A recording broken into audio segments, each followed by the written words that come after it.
વાહ વીરા વાહ. મનખના ખરાબ દિવસો આવે ને ત્યારે પોતે કો લોહી પણ મોઢું ફેરવી લે.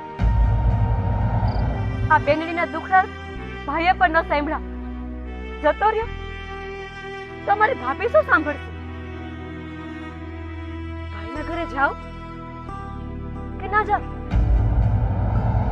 અરે ના ના, કદાચ મારા ભાઈને કામ હોય અને એટલે જતો રહ્યો હોય તો જવા દે, ભાઈના ઘરે જવા દે. કદાચ મારો ભાઈ રાખડીના સંબંધે મારી મદદ કરશે. હા કરશે. હું જાઉં, મારા ભાઈના ઘરે જાઉં. એ તમે જોયું કઈ? ના. આ દીકરી છે ને એ આમ રોતી રોતી જાય છે, પણ આમ ઓળખાતી નથી કે કોની દીકરી છે. હે? એ હા, અરે આ તો મારા ભાઈબંધની છોકરી છે. પણ આમ રોતી રોતી ક્યાં જાય? હાલો ને આપણે એને પૂછીએ. હા, હા, હાલ, હાલ, પૂછીએ. હાલો હાલ.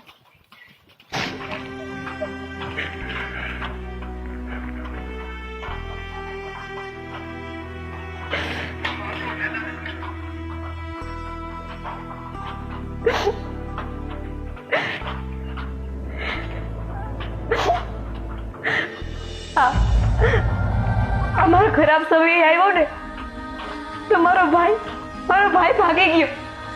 મારી મદદ કરવાને બદલે મને જોઈને ભાઈ ભાગી ગયો. અને આ મારી ભાભી આવ કરવાને બદલે હળદૂત કરી. આજે મારા માવતર જીવતા હોત ને તો મને સાચવી લે. પણ નસીબ કઠણાઈ આવે ને ત્યારે બધી બાજુથી આવે.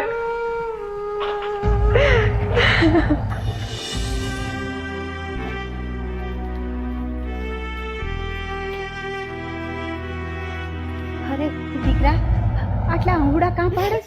શું થયું દીકરા તને? કે તો ખરી કઈ? અરે બેટા, તું આસુરા કાં પર તે મને ઓળખો? અરે હું તારા બાપનો ભાઈબંધ છું, તારો કાકો છું. અને દીકરા, હું તારી કાકી છું. રોમાં મારા દીકરા, છાની રહી જા, છાની રહી જા. અને જે હોય ને એ અમને તું વાત કરો મારા દીકરા. છાની રહી જા, છાની. શું કહું કાકી તમને? જે માવતરના ઘરમાંથી દીકરીને ઝાકાળો મળે ને, અરે એ દીકરીના આંખમાંથી આંસુ જ નીકળે કાકી. કાંઈ વાંધો નહીં બેટા, કાંઈ વાંધો નહીં. પણ તારા આ મોતી જેવા આહુડા પાયરમાં હાલ મારે ભેગી અને આપણે નિરાતે વાત કરશું. હાલ અમારી ઘરે. હાલ મારા દીકરા, હાલ હાલ હાલ. હાલો હાલ મારા દીકરા.